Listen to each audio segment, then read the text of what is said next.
Alice! Mike! What's going on? When I got home from work, an astonishing sight unfolded before me. My daughter Alice and my husband Mike were lying in the living room. I rushed over, but neither of them was breathing. Nearby, there was a rope and what seemed like a suicide note carelessly placed. With trembling hands, I picked up the note. Reading its contents, I was dumbfounded. What does this mean? Mike killed Alice. Then, unable to believe reality, I finished arranging the funeral for both of them. The police, too, had prematurely closed the investigation, assuming the note was accurate. In other words, it was ruled as a murder-suicide. That can't be right. Mike would never do such a thing. As I stood there in shock, someone came to visit me. And an unexpected truth was uncovered. I immediately reported this to the police, persistently asking them to reinvestigate. Reluctantly, the police agreed to reopen the case. Later, they came to my house. I'm sorry. It wasn't a murder-suicide. One of the officers said hesitantly. The two of them. I was filled with disbelief as the revealed facts unfolded. My name is Jessica. I turned 50 this year. I'm a working housewife with a part-time job at a local small company. My husband Mike is 52, 2 years my senior. He's a manager in the human resources department of a medium-sized company. We have one child, Alice, who is 11 years old. But Alice isn't our biological child. She's adopted. Mike and I got married in our 20s but couldn't have children. We went through infertility treatments for a long time. But the strain on my body was great, and we gave up before I turned 40. Instead, after discussing it, Mike and I decided to adopt. That's how we welcomed Alice into our family. Alice has grown up well, becoming a kind and honest child. Whether she's our biological child doesn't matter. We treasure Alice more than anything. Our family is no different from any other. No, there's an even stronger bond. I didn't want to believe such a horrifying event could happen to us. No, I still can't believe it. But it did happen in reality. Mom, I'm home. Alice returns home in the evening with her usual bright voice. Behind her, Alice's friends from the same class, who she's recently gotten close to, were there as well. Hi.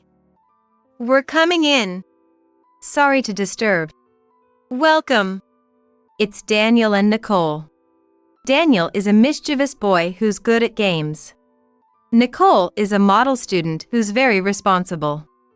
Somehow, they hit it off and lately, they've been playing together more often. They immediately go into Alice's room to enjoy some games. I hear their cheerful voices and can't help but smile. I prepare snacks for the three of them in the kitchen. It's a reasonably priced pound cake I bought from a nearby sweets shop. I briefly wondered if it was too cheap but then thought better of it. There's no need for pretense. The thing is, the elementary school Alice attends has a lot of wealthy families. Because many local reputable companies are located nearby, naturally, many of their executives send their children there. We just happened to build our house on a piece of land Mike's relatives sold us cheaply. We're not particularly wealthy. So, this was unexpected. At school events like class observations, many parents showed up dressed glamorously, carrying high-end brands. I felt a bit out of place in that atmosphere. I stood out in my no-brand clothes, and conversations at parent meetings revolved around overseas trips and fancy restaurants. I remember feeling somewhat uncomfortable. Consequently, their children also wear nice clothes and eat expensive things. Considering this, I hesitated to serve Alice's friends what might be considered cheap sweets. But there's no need to serve something expensive to children. It's not good to indulge Alice in luxury from such a young age. Regaining my composure, I knocked on Alice's room and entered. Today's snack is pound cake. Enjoy, everyone. The children's cheers rose.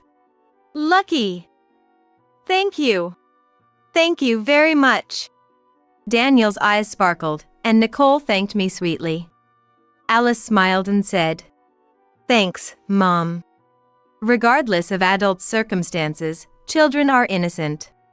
That's what I thought, but then Daniel said something unexpected. "This is the $2.30 pound cake from that shop, isn't it?" You know your stuff well, Daniel. But even if it's cheap, it's really tasty." I felt inwardly panicked, being seen through by a child. That store's $6 cheesecake is the best. Higher price means better taste, right? Is your family struggling financially, Alice? Daniel asked bluntly, leaving Alice and me with puzzled expressions. I wonder if they talk about this kind of stuff at home. As I was trying to figure out how to respond, Nicole came to our rescue. "That's not nice, Daniel. It's rude to talk about prices like that." "It's fine. By the way, the cake made by a famous pastry chef we ordered at my house the other day was really delicious." Daniel started bragging, unfazed. I was surprised by this, but Alice and Nicole seemed interested, nodding along with wow expressions. Well, it must be the age to want to show off. The children started getting excited, so I left Alice's room. That night, Mike came home. We all gathered around the dinner table, and as usual, Alice was chattering away. "We played games today, too. I beat Nicole, but I couldn't beat Daniel. He's really good at games. Plus, he knows a lot about food and stuff." "Yes, he does." I nodded absent-mindedly. Thinking back on today's events, I felt uneasy, but it seemed Alice wasn't bothered, so that was a relief. But I didn't expect Daniel to suddenly start talking about prices. Daniel's family must be quite prestigious. I remembered seeing Daniel's mother at a school event, dressed in expensive clothes and looking down on me. They must be accustomed to only the finest things. Not giving a second thought to a cheap pound cake. Mike, unaware of these subtleties, just smiled. "It's great that you have such good friends." "Yeah, I've been having so much fun ever since I got into this class." It was an ordinary peaceful moment. I was naive. I had no idea that such ordinary days would suddenly come to an end. The sense of unease came quickly. Lately, Alice seemed a bit out of sorts. Something must have happened at school. Maybe a fight with a friend, or trouble with her studies. She's been eating less at dinner lately and spending more time holed up in her room. Today, she went straight to her room as soon as she got home. She used to come into the kitchen saying I'm hungry and talk brightly about her day at school. Worried, I bought Alice's favorite muffins on my way home from work. I thought we could eat them together and I could listen to what was bothering her. "Alice, it's snack time." Imagining Alice's happy face, I opened the door without knocking. "Wait, don't come in." Alice panicked and something fell from her hand. I'm sorry. "What's this?" As I picked it up, Alice turned pale. It was a pregnancy test. "What?" The positive line was clearly visible. What is this? What's going on?" I was at a loss for words, unable to believe what I was seeing. Alice stopped speaking and said nothing more. No matter how much I pressed or got angry afterward, Alice wouldn't tell me the truth. She only nodded to confirm that the pregnancy test was hers. Which means Alice is pregnant. I couldn't believe it. Alice had indeed started menstruating this year. But she's still an elementary school student, still a child. I've heard that some kids her age already have boyfriends, but Alice isn't like that. She wouldn't say who the father was. Could it have been? The thought terrified me. What kind of person would do such a thing to a child? I tried everything to get her to talk, but it was no use. Eventually, Alice started crying. At that point, there wasn't much I could do. I went back to finishing up the dinner I had abandoned and took care of Mike when he came home. Dinner was unusually quiet for the three of us. Alice ate little and quickly retreated to her room, saying, "I'm going to bed." "Wait, Alice. We're not done talking yet." Calling her to stay was useless. No response. Eventually, Mike, sensing something was off, asked, "What's going on? Both of you were so quiet during dinner. Did you guys have a fight?" At Mike's words, I let out a deep sigh. Actually, after some thought, I decided to consult Mike. This was too big an issue to handle alone. Mike was shocked upon hearing it. "No way! Are you kidding? Could it be a mistake?" But I saw it with my own eyes. And Alice herself said, "This is mine." As I said this, Mike grimaced and exclaimed, "But Alice is still in elementary school. Who could she possibly?" I mentioned what had occurred to me. Come to think of it, there was a message recently about a weirdo hanging around near the school. They said to be careful. I don't want to think it, but maybe. It's possible. She might have been approached by a weirdo on her way home. Mike nodded. That makes sense. Maybe that's why she can't talk about it. But if she really is pregnant, it's serious. We have to take her to an OBGYN. Yeah. And I'll try talking to Alice too. Depending on how things go, we might need to go to the police. Hearing police made me feel dizzy. This was turning into a nightmare. But we had to catch the culprit soon. I couldn't forgive someone who would do such a thing to a grade schooler. We had to act fast. Luckily, tomorrow is Saturday, everyone is off. We decided to persuade Alice to go to the hospital or police. With our resolve set, we were ready. The next morning, after breakfast, as we were about to talk to Alice, my smartphone rang. "Hello?" "Yes, what?" It was my boss. Apparently, there was a problem, and he asked if I could come to work. The workplace consists of the president and his wife, one full-time boss, and two of us part-timers, 5 in total. Normally, part-timers don't work on weekends, but they were short-staffed and asked if I could come in for a few hours. But I hesitated, but since they said it would be done by noon, I reluctantly agreed. I explained the situation to Mike and told him I had to go to work. Mike understood and said, "Don't worry, I'll talk to Alice while you're gone." I was anxious. The job was to correct an ordering mistake and was supposed to be finished by noon, but it ended up taking until 3 p.m. I wondered if Mike and Alice were waiting impatiently. Rushing home, I called out, "I'm home," but no one replied. Feeling uneasy, I went into the living room. And then I saw a shocking scene. Alice and Mike were lying face down. "Alice! Mike! What happened?" I rushed over, but neither was breathing. Nearby, there was a rope and a paper that looked like a suicide note. The note read, "I'm sorry. I was the one who assaulted Alice. I don't expect to be forgiven. I'm taking responsibility and leaving this world with Alice." I was stunned by what I saw. What on earth does that mean? Mike was the one who got Alice pregnant. On top of that, killing.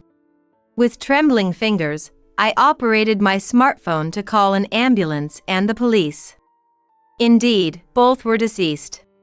I could barely stand, overwhelmed by what had happened. This is a nightmare. It didn't feel like reality. Despite my confusion, the police coldly proceeded with their protocol. A crime scene investigation was promptly conducted, and then I was taken to the police station for questioning. There, I had to speak of unspeakable things. That Alice was not my biological daughter, that she was pregnant, and that we were about to go to the hospital and police right before this happened. Being detained for a long time and speaking continuously, I was indeed exhausted. I was mentally shocked, and my head felt foggy. It was then. The middle-aged detective facing me looked at me with sympathetic eyes. Your husband must have been quite panicked. If you went to the police, they would perform tests, and his relations with your daughter would be revealed. Angered by his words, I retorted. My husband is not that kind of person. This is some mistake. I don't want to say this, but such incidents are surprisingly common. She wasn't your biological child, right? It's conceivable he adopted her with that in mind from the start. I was appalled by the detective's insinuations. That's terrible. How can you say such a thing? Both my husband and I have always cared for Alice deeply. It's unthinkable we would have such reprehensible motives. As I said this, the detective's expression grew even more pitiful. Well, I understand you want to believe that. But men often have a side they don't show their wives. Mike was not that kind of man. I was about to say so and opened my mouth. But, exhausted and angered to my limit, I couldn't speak anymore. It seemed from the note that they had concluded it was a suicide pact. That was impossible. No matter how much I insisted, the police wouldn't listen. Thus, no further investigation was conducted. Eventually, Alice and Mike's funeral was held. Even as I went through the motions, I couldn't believe it. I kept thinking this had to be a dream. My mind was constantly foggy, as if shrouded in haze, but with my parents' help, we somehow managed to get through the funeral. Alice's school friends, especially Nicole and Daniel who were close to her, attended. Mike's friends and colleagues were there too. Everyone was struck by grief, but given the nature of their deaths, it's undeniable they were treated like touchy subjects. Despite not wanting to hear it, I caught whispers from the mourners. That person, it seems he could only love small children. And to think he did that with an unrelated child. What a terrible incident. I wanted to scream out, no, that's wrong. Why did it come to this? Mike would never do such a thing. Something was definitely off. But there was nothing I could do. Lately, I've been unable to sleep or eat. I've become significantly emaciated. I had lived an ordinary life up until now. Why did this happen? I lacked the energy to do anything as time simply passed. Then, one day, the doorbell rang, and I opened the door. It was Nicole and her mother, Samantha. It was the first time I'd seen Nicole since the funeral. Her face was even more tear-streaked than before. Thank you for coming, Nicole. I forced a smile on my tired face and led them in front of the portrait. Nicole started talking to Alice's portrait, crying. Alice, I wanted to hang out with you more. To play games and study together. Alice, I miss you. Hearing the child's pure voice, I felt tears welling up in my eyes too. But then, something changed. Nicole began to sob more violently. I'm sorry. It's my fault. What do you mean? It's your fault, Nicole? Silent Nicole was replaced by Samantha, who began to speak. Actually, there's something Nicole told me. And then, she revealed a shocking truth. So, that's what happened. Thank you for telling me, Nicole. After hearing the story, I was stunned. This fact should be reported to the police, Samantha said decisively. But I just looked down. But it seems they've already concluded it was a suicide pact. Then Samantha said something surprising. I have a relative in the police force. I'll tell my relative about this and ask if they can somehow get a reinvestigation started. Please do. It's just too sad for Alice and her dad if the truth goes untold. Nicole pleaded with tears in her eyes. Their words moved my weakened heart just a little. All right. I wanted to uncover what really happened to Alice and Mike. Since Nicole and her family were willing to help, I resolved to do everything within my power. A few days later, I went to the police station to talk about the facts conveyed by Nicole and her family. I briefly explained the situation to the middle-aged detective who had spoken with me before. So, I don't think it was a suicide. Please reinvestigate. However, the detective frowned. It's difficult to proceed on that. The case was closed based on the suicide note. To the detective who looked like he found this all a bother, I made my plea. Please, can you do something about this? I kept asking, but the detective's response didn't change. Moreover, he started saying things like, "We have various other cases and are very busy." It seemed there was no helping it. I mentioned the name of a police contact that Samantha had told me about. If you could just talk to this person. And the detective's face went pale. Excuse me for a moment. Saying this, he left the seat, and after a while, he came back with someone who looked like his boss. Suddenly, his tone became polite, and he said, "We will reinvestigate." This surprised me. The relative of Samantha's in the police force must be quite influential. Whatever it is, I'm grateful. Anyway, it was a relief. After that, things started to move significantly. Later, 2 police officers came to my house. They seemed different from before. They had an apologetic attitude. Once I led them to the living room, they suddenly apologized. "We are sorry.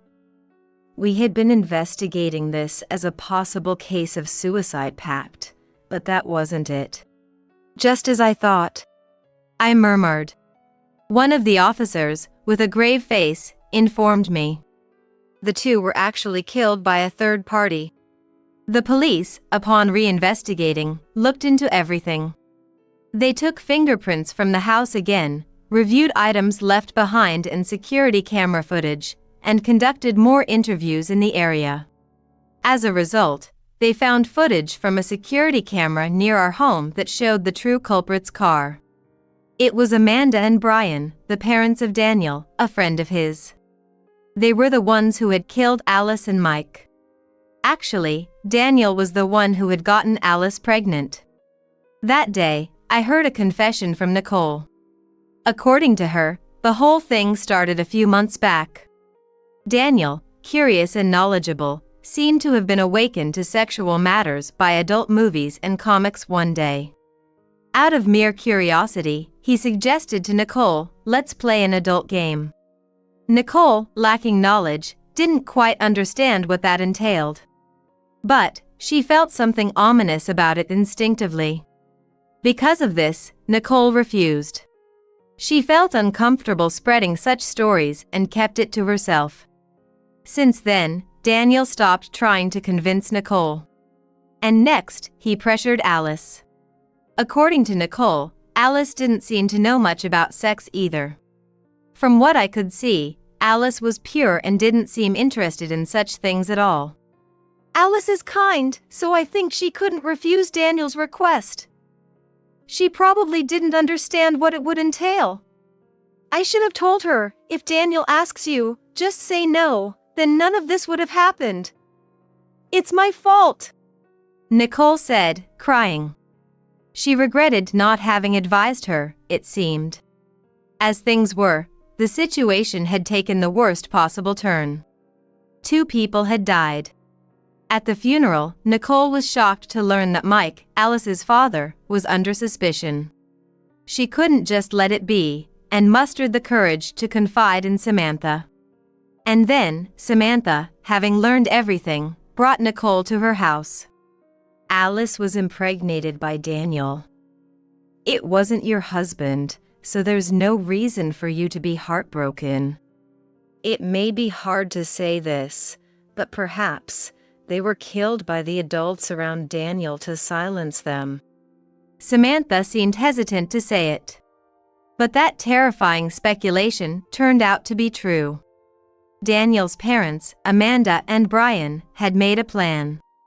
It all started when they learned of Alice's pregnancy. Alice, puzzled by the changes in her body, must have told Daniel about her condition. Naturally, Daniel would have told his parents, Amanda and Brian. Amanda and Brian panicked. Daniel's family was distinguished, with members holding high social status. A sexual scandal involving a child, who was still in elementary school, was unfathomable. So, they decided to kill Alice before the story became public. They probably had a story planned out about Alice being harassed by a pervert and dying as a result. Initially, they intended to lure only Alice somewhere.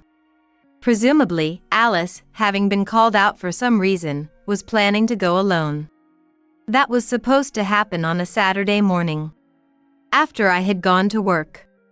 However, Mike, having learned of it, must have confronted Alice. At that moment, Alice told Mike the truth. Then the two of them went to Daniel's home together. But this was an unexpected turn of events for Amanda and Brian. It seems they had told her to come without letting her parents know, and Mike's presence threw off their plans.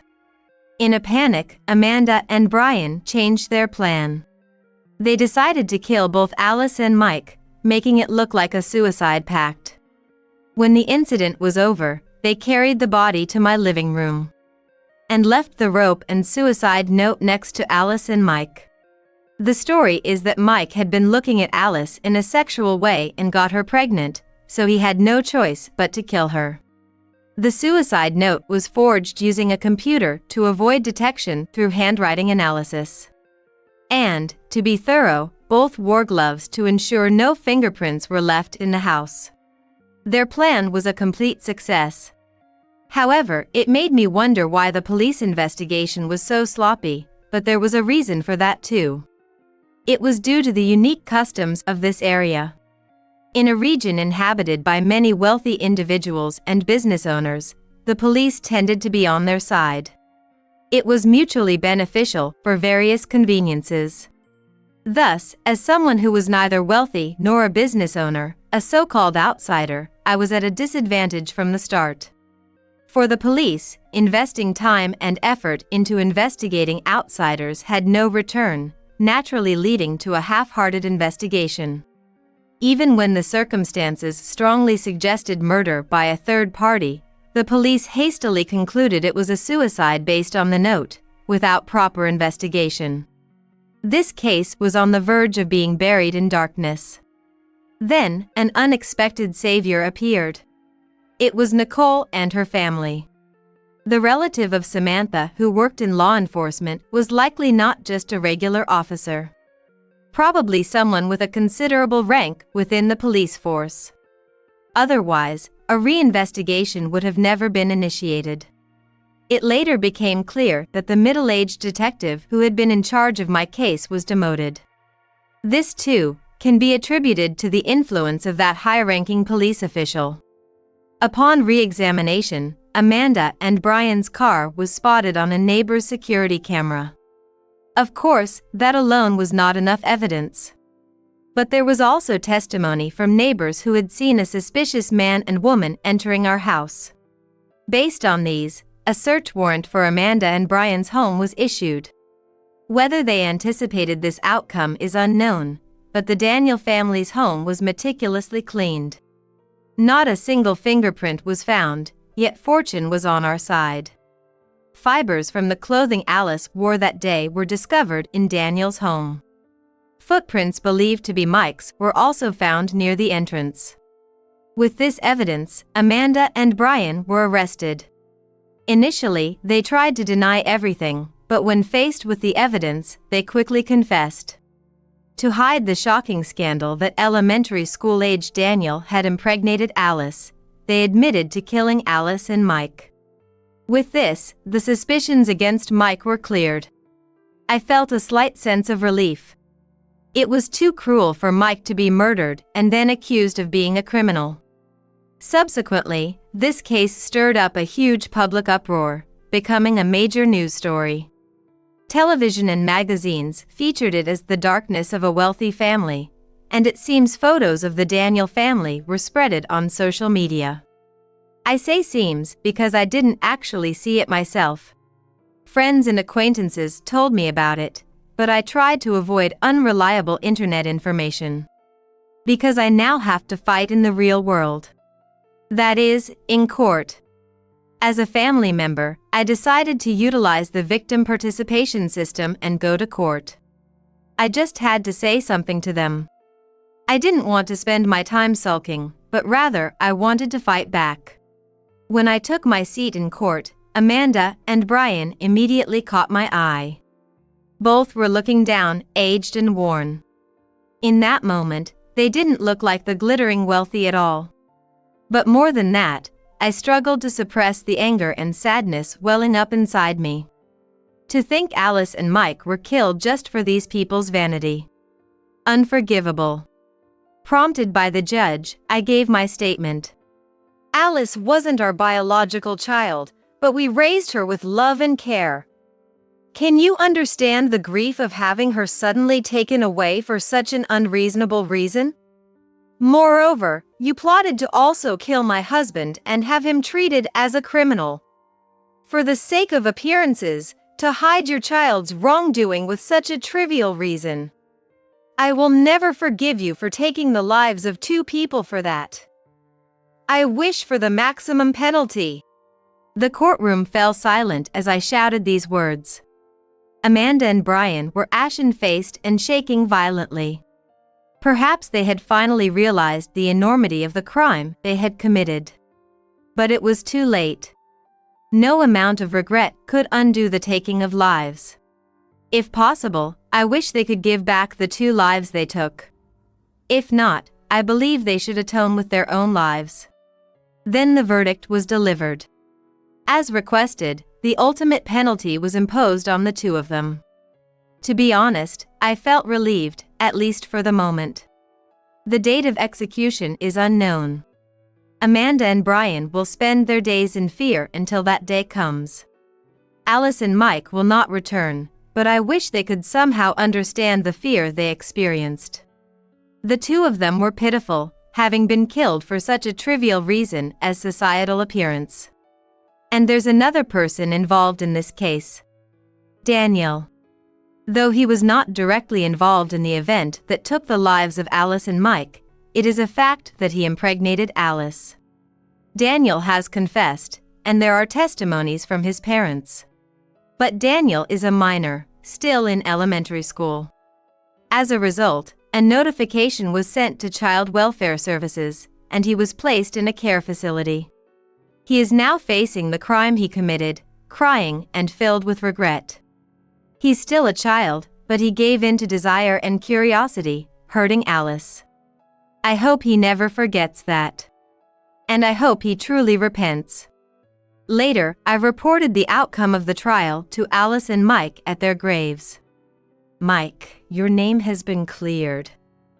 Alice, I'm sorry I couldn't protect you. But they received the ultimate penalty. It doesn't mean you can come back, but I've avenged you. So please, rest in peace. As I said this, the flowers I had placed earlier swayed slightly. It might have been the wind, but it felt as if they were responding, and tears welled up in my eyes. Then, 10 years passed. I now live far away from that land, in a city. Part of the reason is that being in a place filled with memories of Alice and Mike was painful, but more than that, I grew to despise living in a land populated by the wealthy. People who chase after appearances and privileges. That was, after all, what led to Alice and Mike being killed. I found it all so meaningless and saw no need to stay in such a negative place. Since then, while working, I've been active through a victims' rights group. Organizing lectures, suggesting places for victims to talk, the activities are varied. Nicole has been helping me.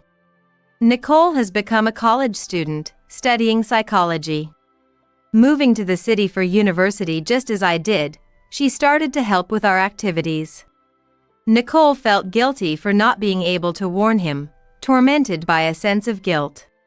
But the fault lies entirely with Daniel's family. Not Nicole. You don't have to worry. I've told her many times. And over time, she has begun to move forward, now able to show a bright smile again. Recently, the presence of our victims' rights group has gradually become known, leading to more lectures, magazine, and TV opportunities. Though we've become quite busy, I've never forgotten about Alice and Mike for a moment. I've often thought about what it would be like if they were still alive. But each time, I devote myself to our cause. To support the existence of many victims' families, to be of some help to them. That, I believe, is the best way to honor their memory. As one left behind, I am determined to fulfill this mission. No matter how tough things get, I plan to keep moving forward, believing that Alice and Mike are watching over us from heaven.